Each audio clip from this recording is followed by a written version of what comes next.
కష్టాలు, మన బాధలు, మన ఇబ్బందులు దేవుని సన్నిధిలో ఆయన పాదాల చెంత చెప్పుకునే భాగ్యం దేవుడు మనకి అవకాశం ఇచ్చాడు పిల్లరా.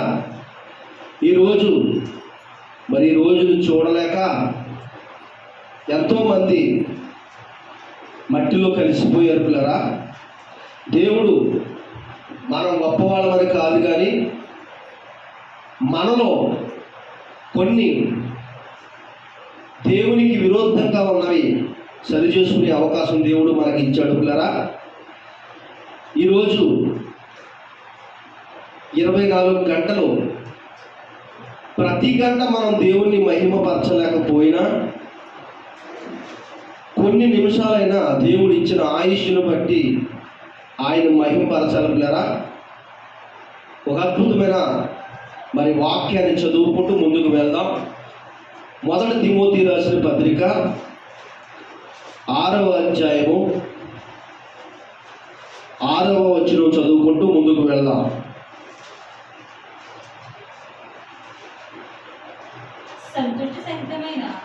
సంతుష్టి సహితమైన దైవభక్తి గొప్ప లాభసాధనమై ఉన్నదంటే, సంతుష్టి కలగా ఏంటమ్మది?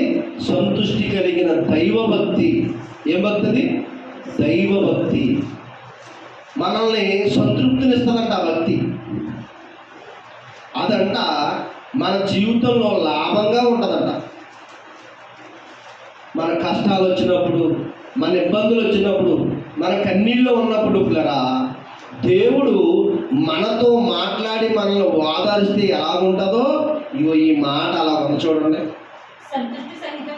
సంతుష్టి సహితమైన దైవభక్తి గొప్ప లాభసాధనమై ఉన్నదంట.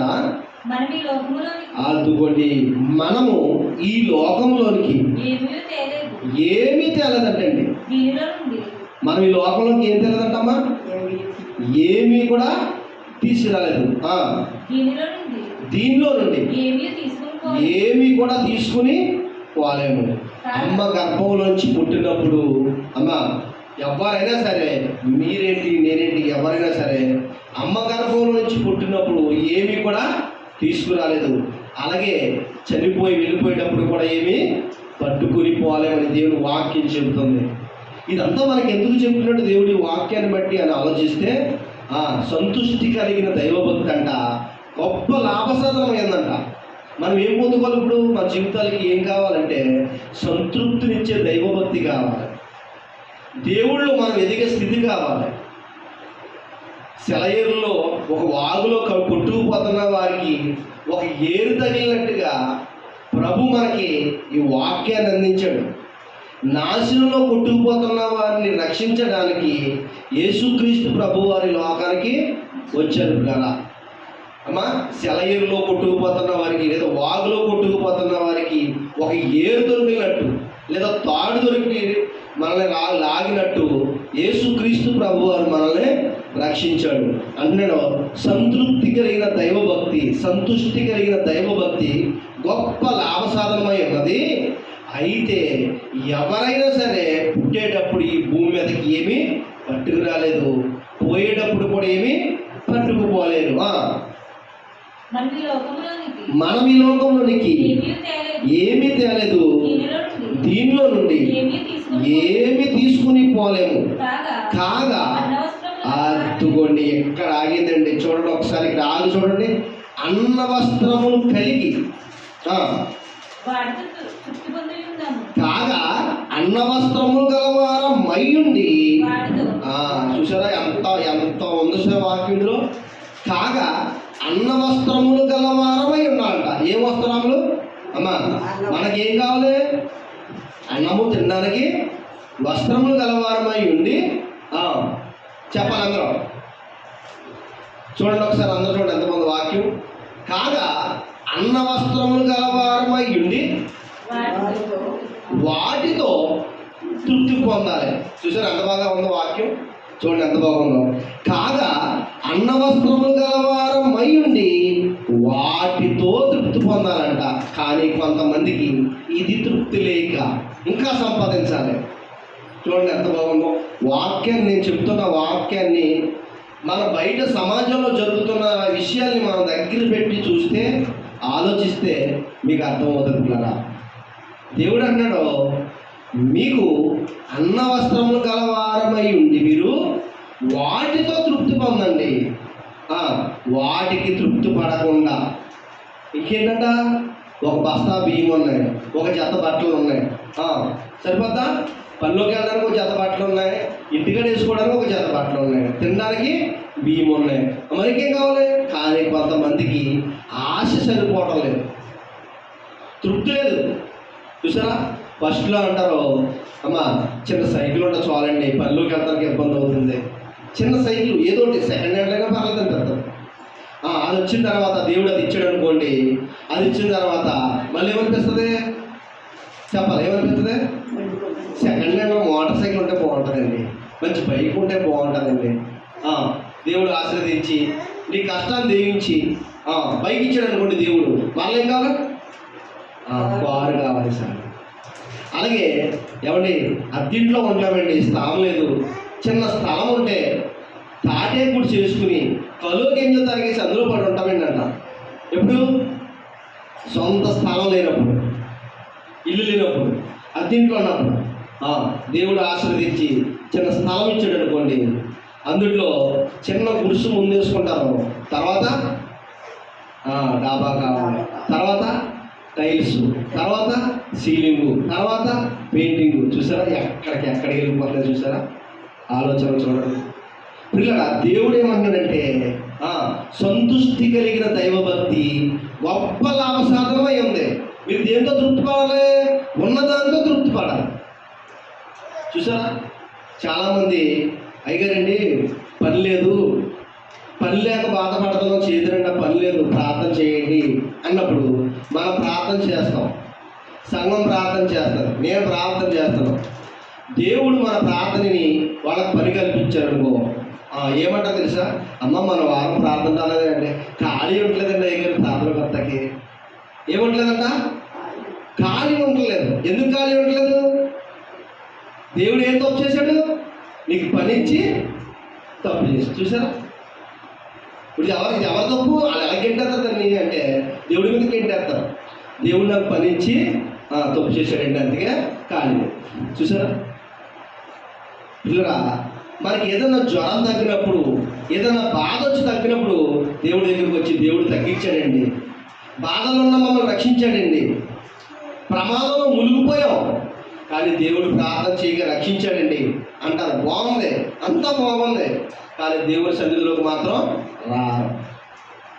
చూసారా, పెళ్ళి అవుతులేదండి మా అబ్బాయికి, పెళ్లి చేయండి, పెళ్ళయ్యేలాగా ప్రార్థన చేయండి అయ్యగారంటే సంఘమంతా ప్రార్థన చేసాం.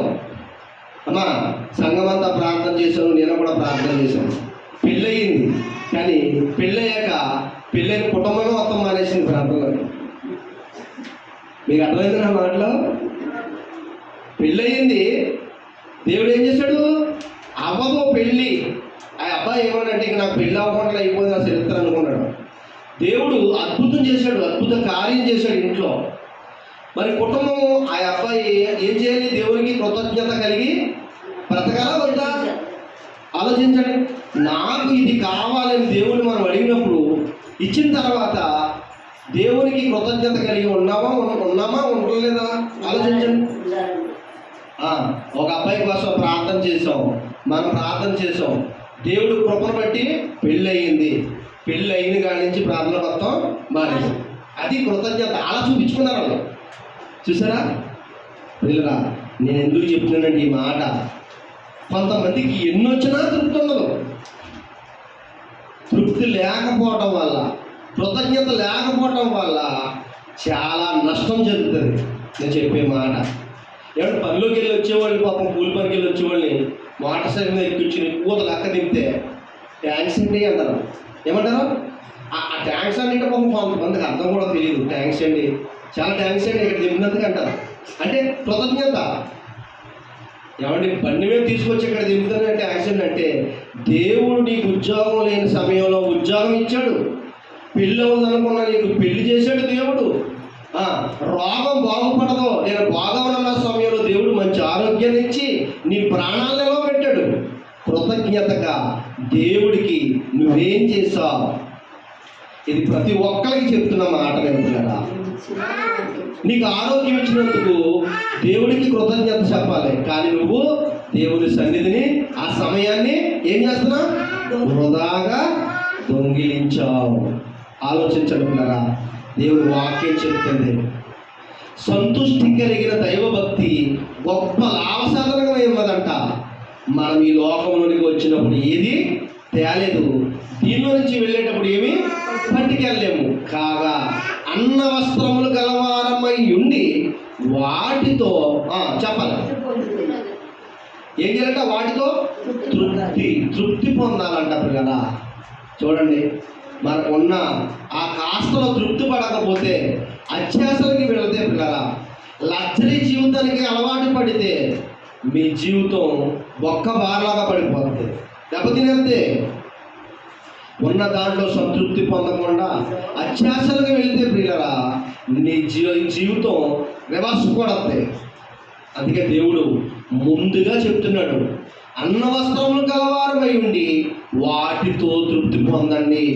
లగ్జరీ జీవితానికి అలవాటు పడిపోయి పులిని చూసి నక్క వాతలు పెట్టుకున్నట్లు ఉన్నవారు బ్రతికినట్టు మనము బ్రతుకుతాం, అప్పులు చేసి బ్రతుకుతాం, లేదా అలా చేసి బ్రతుకుతాం అనుకుంటే పిల్లరా, జీవితంలో తీరన దెబ్బ కొట్టేస్తుంది. అందుకే దేవుడు అన్నాడు, అన్న వస్త్రములు గలవారమై ఉండి వాటితో తృప్తి పొందండి. ధనవంతులముటకు అపేక్షించువారు అత్తుకోండి. ఎవరంటారు అమ్మా? ధనవంతులముటకు అపేక్షించువారంట. అంటే అత్యాశకు వెళ్ళిపోయేవారు. ధనవంతులముటకు అత్యాశకు వెళ్ళిపోయేవారు. అట్టదిట్టంగా డబ్బు సంపాదించేద్దాం అనుకున్నవాడు. మీకు అర్థమైందా? కష్టపడకుండా అట్టదిట్టంగా తక్కువ సమయంలో ఎక్కువ డబ్బు సంపాదించేద్దాం అనుకున్నవాడు.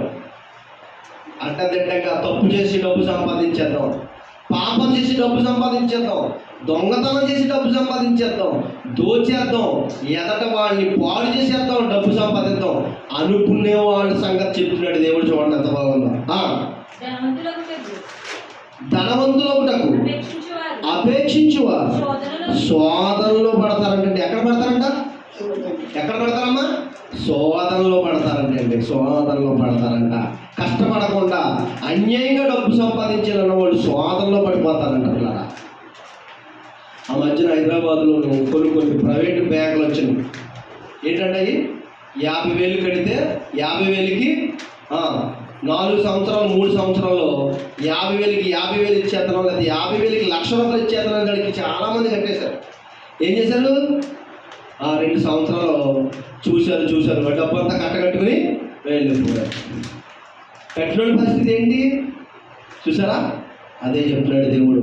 అర్థదిట్టంగా డబ్బు సంపాదించాలి అని ఆలోచించిన వాళ్ళకి దేవుడు అంటున్నాడు, శోధన ఎదురవుతుందంట.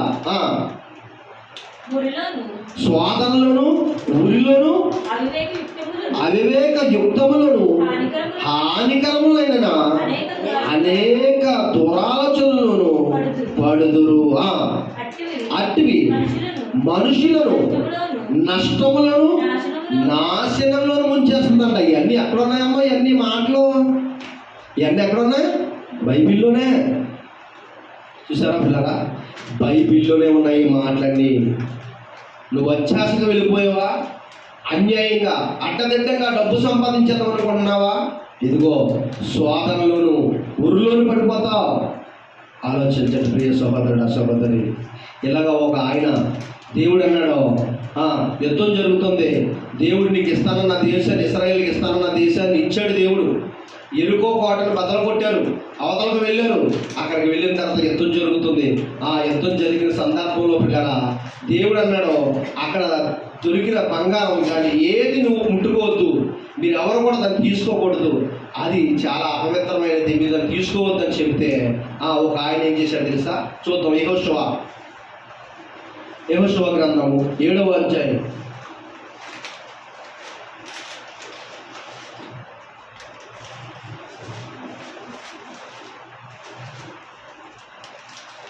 అమోరీయులతో యుద్ధం జరుగుతుంది పిల్లరా. యుద్ధం జరిగింది. దేవుడు అక్కడ ఏమీ ముట్టుకోవద్దని చెప్తే అక్కడ ఉన్న బంగారం చూసి, అక్కడ ఉన్న ఖరీదైన వస్త్రాలను చూసి, అక్కడ ఉన్న వెండిని చూసి కొంతమందికి ఏమైందంటే దురాశ పుట్టింది. దేవుడు ఏం చెప్పాడు? అక్కడ ఏమీ కూడా మీరు తీయొద్దు, దాచుకోవద్దు, దొంగిలించొద్దు అని దేవుడు చెబితే ఇతనికి ఏమైందంటే పిల్లగా దాని మీద ఆశ పుట్టింది. అతని పేరేంటంటే ఆకాను. చూద్దాం ఒకసారి, చదవండమ్మా. తీసారా? యెహోషువ గ్రంథం 7వ అధ్యాయము 18వ వచనం. అప్పుడు యెహోషువ ఆకానుతో, నా కుమారుడా,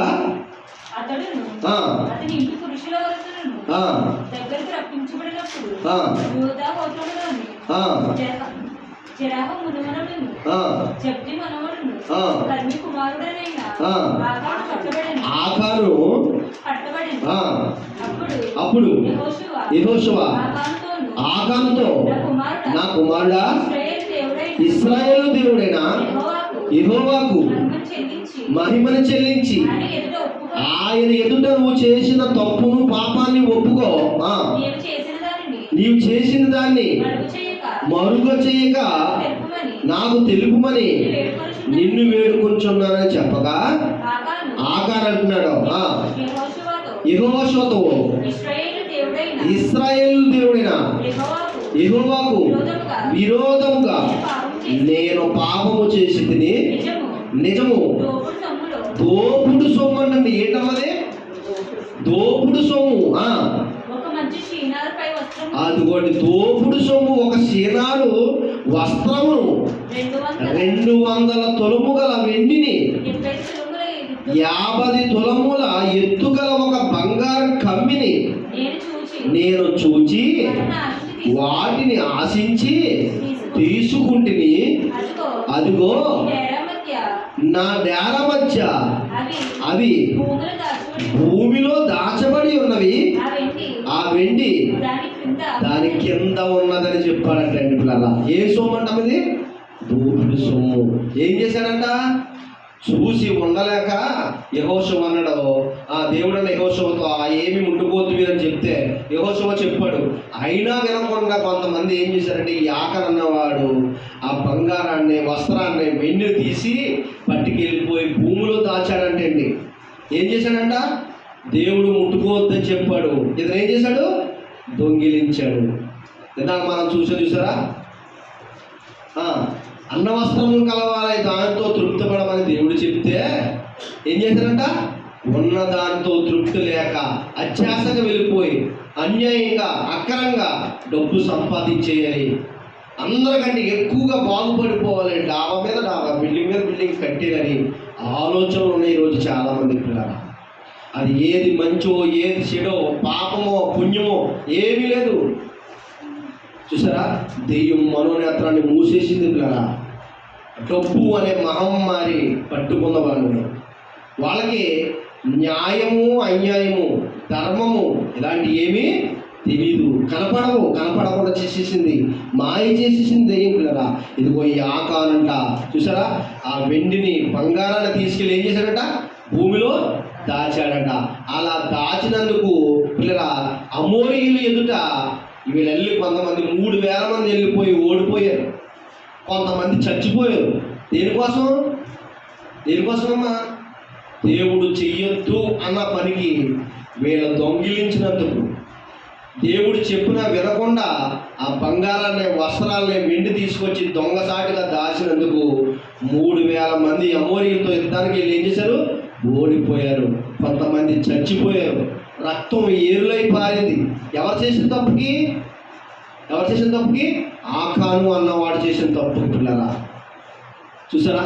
దేవుడు చెప్పాడు తీయొద్దు, అన్యాయం దేవుడికి వెళ్ళొద్దు, అన్యాయం డబ్బు ముట్టుకోవద్దు, దాని జోలికి వెళ్ళొద్దు అని చెప్పాడు దేవుడు. వినకుండా, దేవుడు మాట వినకుండా ఏం చేశాడు? తెచ్చి దాచేశారు. దాచినందుకు 3000 మంది ఓడిపోయారు అతను అమోరీయుల చేతిలో, కొంతమంది చచ్చిపోయారు, రక్తం ఏర్లై పారింది. అప్పుడు ఇశ్రాయేలు వాళ్ళందరూ కలిపి ఈ ఆకాను వాడిని కాల్చి చంపేసి వాడి మీద రాళ్ళ పొట్ట వేసి కప్పెట్టారనమాట. చేసిన తప్పు చూసారా? ఆలోచించండి. ఈ డబ్బు ఏం చేసింది, ఈ దాచుకున్న బంగారం ఏం చేసింది, ఈ తెచ్చిన వస్త్రం ఏం చేసింది? ఇప్పుడు వాడి చావును ఆపగలిగినాయా? ఆలోచించండి. దెయ్యం ఎలాంటిదంటే పిల్లరా, తప్పు పాపాన్ని చేయడానికి ప్రోత్సహిస్తుంది. నీ స్నేహితుల ద్వారా లేదా వేరే ఒకరి ద్వారా వాళ్ళలోకి వెళ్ళిపోయి ఆ తప్పుని పాపాన్ని నీ ద్వారా చూపించడానికి ప్రేరేపించి నువ్వు ఆ తప్పు చేసేటప్పుడు అందరి ఎదురిట నిన్ను రైట్ హ్యాండ్గా పట్టిస్తుంది, డైరెక్ట్గా పట్టించేద్ది. ఏం చేస్తే అందరూ చూస్తుండగా నిన్ను బట్టబయలుగా అందరికీ చూపిస్తుంది నువ్వు తప్పు చేసినట్టు. చెప్తున్నా ఎలా చెప్తుంది? రహస్యం చెప్తుంది, రహస్యంగా. ఎవరు చూడలేదు కదా, చెయ్యి, పర్లేదు తప్పు చేయి. ఎవరు లేరు కదా, పర్లేదు తప్పు చేయి. ఎవరు చూడలేదు కదా, తీసి దాసేయి అంటది. అది తీసే సమయానికి నీకు తెలియదు అక్కడ సీసీ కెమెరా ఉన్నట్టు. చూసారా ఈ మధ్యకాలంలో యూట్యూబ్లో చూడండి, బట్టల షాప్లో బట్టల కొంటకి వెళ్ళిన స్త్రీలు ఆ బట్టలు ఎలా దుబ్బేస్తున్నారో చూసారా యూట్యూబ్లో చాలా వీడియోలు వస్తున్నాయి. ఇవన్నీ ఎలా బయటపడుతున్నాయంటే సీసీ కెమెరాల్లో పడుతున్నాయి. కొంతమంది దొంగలు ఎవరు లేని సమయంలో ఇంట్లో వాళ్ళు ఊరు వెళ్ళినప్పుడు ఆ తలుపులు పగలగొట్టుకు వెళ్ళిపోయి ఆ దొరికినవి పట్టుకెళ్ళిపోతుంటే ఇంతకీ సీసీ కెమెరా ఉందన్న సంగతి వాళ్ళకి తెలియదు. అందులో పడిపోతున్నారు. అందులో చూసి పోలీసులు ఏం చేస్తున్నారు, పట్టేస్తున్నారు. ఈ ఆకరన్న వాడిని కాల్చి చంపేసి పైన రాళ్ళ కొట్ట వేశారు. పిల్లరా, నేను చెప్తున్న విషయం బాగా ఆలోచించండి. మన అన్యాయం సొమ్ము దేవుడు ఏదైతే చేయొద్దు అంటున్నాడో ఈ అన్యాయం సొమ్ము కోసం, పాపపు సొమ్ము కోసం పిల్లరా ఆ డబ్బుతో, పాపం చేసిన డబ్బుతో ఆ బియ్యం తెచ్చుకుని వండుకుంటే అది ఆరోగ్యం కాదు పిల్లరా, ఆరోగ్యం కాదు. ఆలోచించండి. కష్టపడి సంపాదించుకోవాలి. అన్యాయం చేసి ఆడివేని పాడు చేసి సంపాదించకూడదు. మనం రేపొద్దున వెనక్కి తిరిగి చూసి మనం ఆలోచిస్తే, మన మనసు ప్రేరేపిస్తే మనకు అనిపిస్తుంది, నేను కష్టపడి కట్టాను రా. మన పిల్లలతో చెప్తాం, ఒరే నేను చెమటూడ్చి కట్టాను రా ఇల్లు అంటాం. చూసారా, అలా బ్రతకాలి మన జీవితంలో. మన బిడ్డలు కూడా అదే నేర్పాలి పిల్లరా, అదే నేర్పాలి. చూడండి ఎంత బాగా చెప్తున్నాడు ఈ మాట. చదువమ్మ మాట, అదే వచ్చిన చదువు.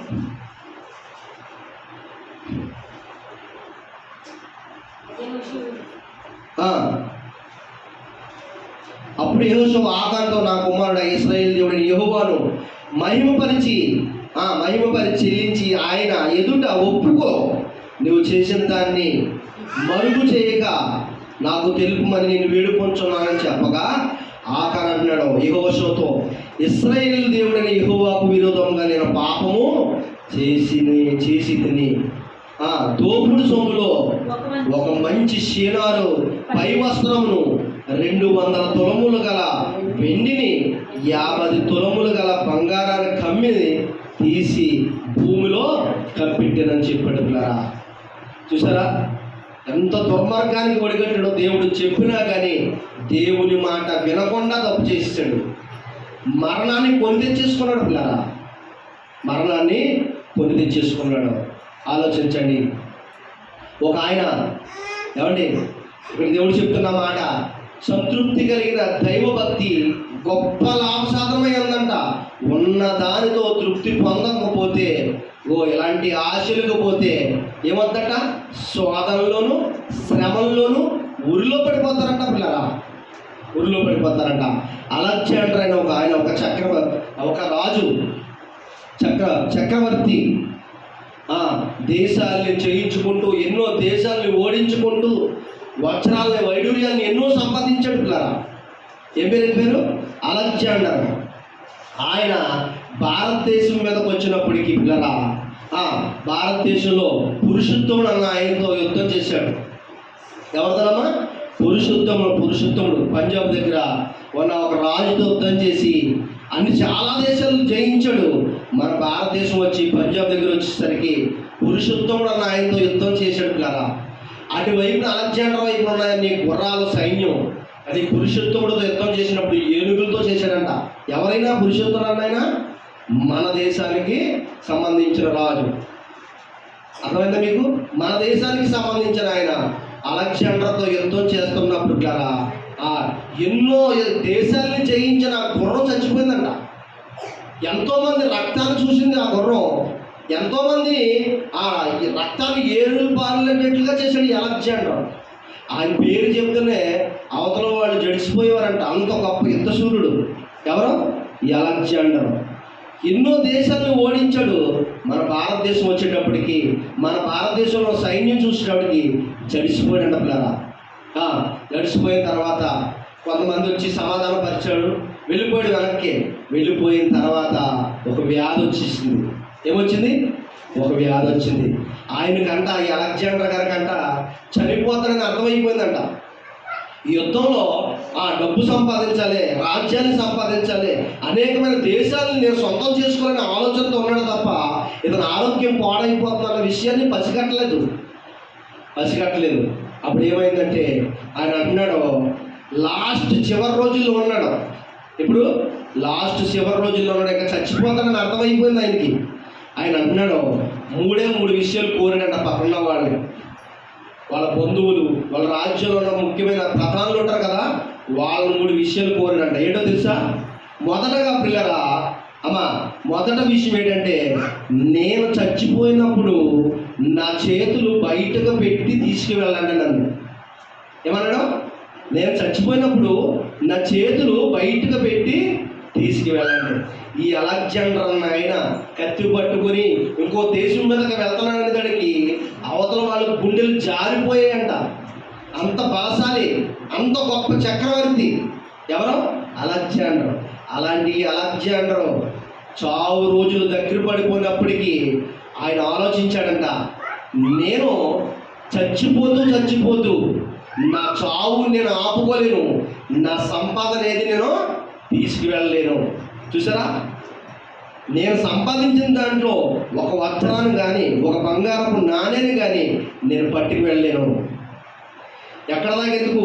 నేను జయించిన దేశాల్లో గుప్పుడు మట్టి కూడా నేను పట్టుకు వెళ్ళలేకపోతున్నానని చెప్పి పక్కన వాళ్ళతో, ఆయన బంధువులతో, పక్కన కొంతమంది అధికారులతో అన్నాడంట, నేను చచ్చిపోయేటప్పుడు నా చేతులు బయట పెట్టి తీసుకువెళ్ళండి. బయట పెట్టమంటే ఏంటి అనుకున్నారు అర్థం? పోతూ నేను ఏమీ పట్టుకు వెళ్తలేదు, ఖాళీ చేతులతో వెళ్ళిపోతున్నాను. చూసారా, ఖాళీ చేతులతో వెళ్ళిపోతున్నాను. నన్ను సమాధి చేసేటప్పుడు రెండో విషయం ఏంటంటే, నన్ను సమాధి చేసేటప్పుడు నాకు ఎవరైతే వైద్యం చేశారో ఆ వైద్యులు నన్ను తీసుకెళ్ళి పాతి పెట్టాలి. మూడోది ఏంటో తెలుసా? నేను సంపాదించిన వజ్ర వైడూర్యాలు, వెండి బంగారపు నాణ్యాలు నన్ను తీసుకువెళ్తున్నప్పుడు, ఆ బాక్స్లో తీసుకెళ్తున్నప్పుడు లేదా కట్టి మీద తీసుకెళ్తున్నప్పుడు ఆ బంగారపు నాణ్యాలు, వజ్రాలు నా మీద విసురుకుంటా తీసుకెళ్ళండి, నా ముందు విసురుకుంటా తీసుకెళ్ళండి. ఎందుకని? ఒక్కట కూడా నేను పట్టుకు వెళ్తాను లేదు. నేను తీసుకువెళ్తున్న దారి మధ్యలో విసిరేయండి. ప్రజలందరూ చూస్తుండగా బంగారపు నాణ్యాలు విసిరేయండి.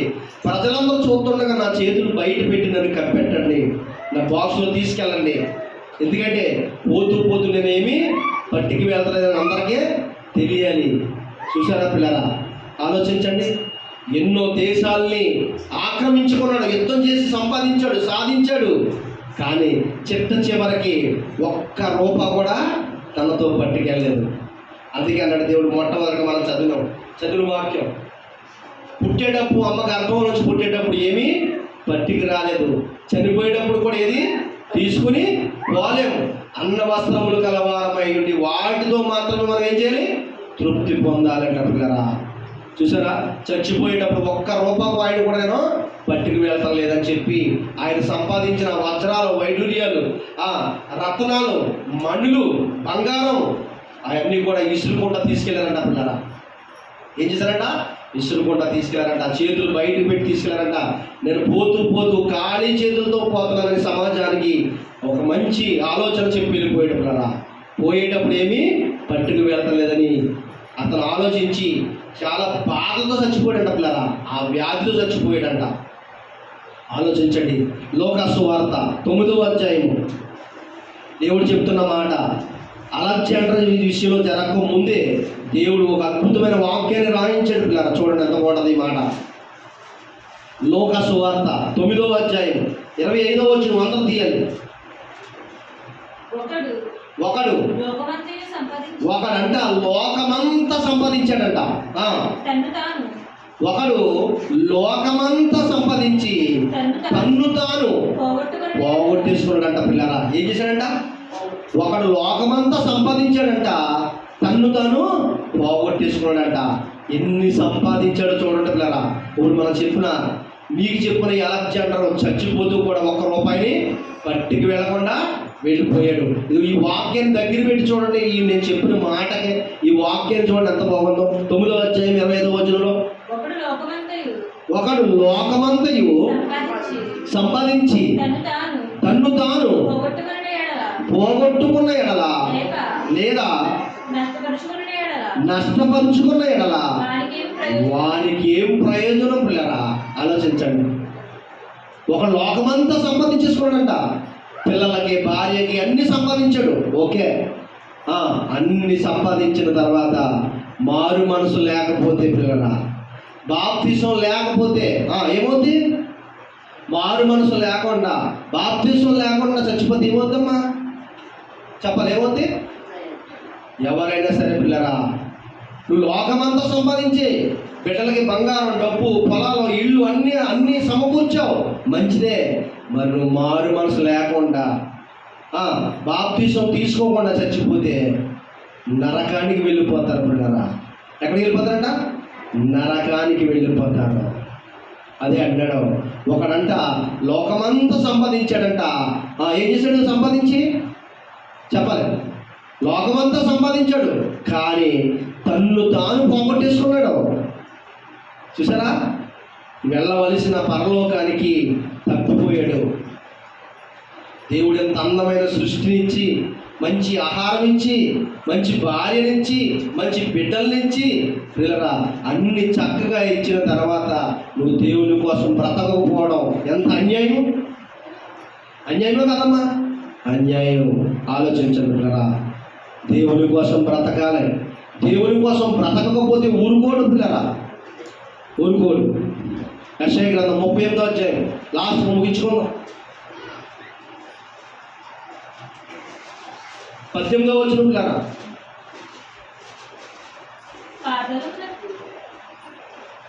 పాతాళమున నీకు స్తుతి కలగదు. అదుగోండి పిల్లరా, నేను చెప్పేది ఏంటంటే, ఒకడు లోకమంతా సంపాదించుకున్నాడంట. బిడ్డలకి, భార్యకి ఏం కావాలో అన్నీ సమకూర్చాడు. కానీ ఏం చేశాడు? ఇతను ఎక్కడికి వెళ్ళాలో, చచ్చిపోతే ఎక్కడికి వెళ్ళిపోతాడో, దేవుణ్ణి నమ్ముకోకుండా, మారు మనసు లేకుండా, బాప్తిసం తీసుకోకుండా చచ్చిపోతే పాతాళం వెళ్ళిపోతామన్న సంగతిని మర్చిపోయాడు. డబ్బు సంపాదించాలనుకున్నాడు, పొలాలు సంపాదించాలనుకున్నాడు, పిల్లలకి ఒకటి సంపాదించి సమకూర్చాడు, భార్య పిల్లలు సుఖపెట్టాలనుకున్నాడు. కానీ ఇతను చచ్చిపోతే ఎక్కడికి వెళ్ళాలనుకున్నాడు? పాతాళానికి వెళ్ళిపోవాలి. పరలోకానికి మనం వెళ్ళకపోతే పాతాళానికి వెళ్ళిపోవాలి. మారు మనసు లేకపోతే పాతాళానికి వెళ్ళిపోవాలన్న సంగతి మర్చిపోయాడు పిల్లరా. ఇదిగో ఈ వాక్యం చూడండి. పాతాళమున 38వ అధ్యాయము, యెషయా గ్రంథం 38వ అధ్యాయము 18వ వచనం, పాతాళమున నీకు స్తుతి కలగదు, మృతి నీకు కృతజ్ఞతాస్తుతి చెల్లించదు. అంటే పిల్లరా, ఇందాక చెప్పాను, మనం బ్రతుకుండగానే దేవుడు స్తుతించగలం, మనకు ప్రాణం ఉండగానే దేవుడు స్తుతించగలం, మనం ప్రాణం ఉండగా ఆయన మోకరించి ప్రార్థన చేయగలం. పిల్లరా, మనం ఏదైనా తప్పు చేసినా, ఏదైనా క్షమించినా, అలా పాదాలు పట్టుకుని ప్రాధేయపడాలంటే ఇప్పుడు మన ప్రాణం ఉండగానే. చాలామంది ఏమనుకుంటారంటే, రేపు మారదాం, లేదా ఎల్లుండి మారదాం, మా అబ్బాయికి పెళ్ళయ్యాక మారు మనసు పొందుతాను, ఇల్లు కట్టే బాప్తిసం తీసుకుంటాను అనుకుంటారు. పిల్లరా, నువ్వు ఇల్లు కట్టినా కట్టకపోయినా, మీ అబ్బాయికి పెళ్ళి అయినా అవ్వకపోయినా, నువ్వు కనుక మారు మనసు లేకుండా బాప్తిసం తీసుకోకుండా చచ్చిపోతే ఎక్కడికి వెళ్ళిపోతారంట?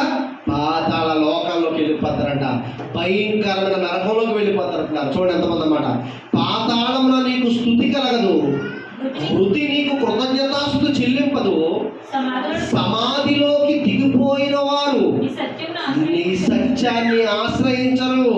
ఏమండి, శ్మశానంలోకి వెళ్ళి వాక్యం చెప్పి మారు మనసు పొందంటే లేగదురా? ఆలోచించండి. చచ్చిపోయిన శవం దగ్గరికి వెళ్ళి మారు మనసు పొందే మాట చెప్తే లెగుతారా? మారు మనసు పొందుతారా? ఎవరికి చెప్పాలి మరి? బ్రతుకున్న వారికి వాక్యం చెప్పాలి. బ్రతుకున్నవాడు మాత్రమే మారు మనసు పొందాలి. చచ్చిపోయిన తర్వాత మారు మనసు పొందే అవకాశం ఉండదు, బాప్తిసం తీసుకునే అదృష్టం ఉండదు కదా. ప్రాణం ఉండగానే, అంటే నీలో ఈ దీపం ఉండగానే నీ ఇల్లు చక్కబెట్టుకోవాలి. నీలో ఈ దీపం ఉండగా, నువ్వు ప్రాణం ఉండగానే మారు మనసు పొందాలి. ప్రాణం ఉండగా బాప్తిసం తీసుకోవాలి కదా. బాప్తిసానికి మారు మనసు పెట్టడానికి, మారు మనసు కోసం, నువ్వు మార్పు చెందడం కోసం తారీఖులు మార్చకూడదు. దేవుడు టైం పెట్టకూడదు పిల్లరా. ఆలోచించు, దేవుడు నీకు టైం పెట్టడు, అది నీకు తెలియదు. ఏ టైం అది? ఏ టైం అమ్మా? మనిషి ఎప్పుడు మరణించాలో దేవుడి చేతిలో ఉంది పిల్లరా. అదే అన్నాడు ఇక్కడ, సమాధిలోకి పోయిన వారు, సమాధిలోకి దిగిపోయిన వారు నీ సత్యాన్ని ఆశ్రయించరు. సజీవులే కదా నిన్ను స్తుతించెదరు. చూసారా పిల్లరా? మనం బ్రతుకున్నాం కాబట్టి ఈరోజు దేవుని మందిరంలోకి వచ్చాం. మనం ఏదైనా తప్పు చేసినా, ఏదైనా పాపం చేసినా ఆయన పాదాల పట్టుకుని బ్రతుకులు అడుకోవాలి. యేసుక్రీస్తు ప్రభు యొక్క రక్తంలో మన పాపాలను అడుక్కోవాలి. సొక్కాయికి మరకబడితే సొప్పు పెట్టి ఎలాగైతే గుంజి ఉతుకుతామో, యేసుక్రీస్తు ప్రభు యొక్క రక్తము మరకబడిన ఈ యొక్క సొక్కాయికి వదులుతాకి ఎలాగైతే ఉందో సొప్పు, అలాగా పాపపు మరక వదలడానికి యేసు రక్తమే సర్ప సొప్పు లాంటిది పిల్లరా. మన పాపపు జీవితం యేసు ప్రభు రక్తంలో శుభ్రంగా కడుక్కోవాలి. అలా కడుక్కున్నవాడు మాత్రమే పరలోకం వెళ్తాడు. బాప్తిసం అంటే పిల్లరా దేవుని యొక్క రక్తంలో కడగబడటం. బాప్తిసం అంటేటమ్మా నీ పాపాలు శుభ్రంగా కడుక్కోవడం. మారు మనసు పొందడం అంటే నీ కోసం బ్రతుకుతాను యథార్థంగా నువ్వు తీర్మానం చేసుకోవాలి. ఆలోచించండి, మంచి మనసుతో ఈ మాటలు వినండి పిల్లరా. మీరు జీవితంలో మారు మనసు నిజంగా పొందాలని అని ఆలోచించాలి. మారు మనసు అంటే మార్పు లేని మనసు. మారు మనసు అంటే ఏంటమ్మా? మార్పు లేని మనసు. ఇదివరకు పాత జీవితంలో ఇంకొక రకంగా బ్రతికవు, దేవునిలోకి వచ్చాక మారు మనసు కలిగి, మార్పు కలిగి దేవుని కోసం బ్రతకాలి పిల్లరా. చూడండి ఎంత బాగుందో. పాతాళంలో నీకు స్తుతి కలగదు, మృతి నీకు కృతజ్ఞతాస్తుతి చెల్లింపదు. సమాధిలోకి దిగిపోయిన వారు నీ సత్యాన్ని ఆశ్రయించరు. సజీవులే కదా నిన్ను స్తుతించెదరు. ఈ దినమున నేను సజీవుడునై ఉండి నిన్ను స్తుతించుచున్నాను పిల్లరా. ఈరోజు దేవుడు మనకి ఆరోగ్యాన్ని ఇచ్చి ఈ ఆయుష్ని ఇచ్చాడంటే ఆయన సన్నిధిలో ఉండి పిల్లరా ఆయన స్తుతించుకునే అదృష్టం దేవుడు మనకి ఇచ్చాడు. ఈ రోజుని చూడలేక ఎంతోమంది మట్టిలో కలిసిపోయారు. మనకంటే సామాన్యులు, మనకంటే కోటీశ్వరులు, మనకంటే గొప్పవాళ్ళు ఈ రోజుని చూడలేక మట్టిలో కలిసిపోయారు. మనం బ్రతుకున్నామంటే వాళ్ళకంటే గొప్పవాళ్ళమని కాదు, మన బ్రతుకులు ఇంకా మార్చుకోవాలని దేవుడు మనకి ఇచ్చిన చివరి అవకాశం, లాస్ట్ అవకాశం. ఆలోచించండి, కన్ను మూసామా, మారు మనసు లేకుండా కన్ను మూసామా భయంకరమైన నాశనంలోకి వెళ్ళిపోతాం పిల్లరా. ఆలోచించండి, మనిషి ఎప్పుడు కన్ను మూస్తాడనేది మరొక వ్యక్తికి తెలియదు. జనన మరణాలు దేవుని వశంలో ఉన్నాయని వాక్యం చెబుతుంది. ఆలోచించండి, కన్ను ముయ్యక ముందే ఈ దీపం మనలో ఉండగా, అంటే ఆత్మ మనలో ఉండగా, మన ప్రాణం ఉండగానే దేవుని ముందు మనం తప్పు ఒప్పుకొని మారు మనసు పొందాలి కదా, బాప్తిసం తీసుకోవాలి. ఇచ్చిన వాక్యం దేవుడు దీవించును గాక. ఆమేన్.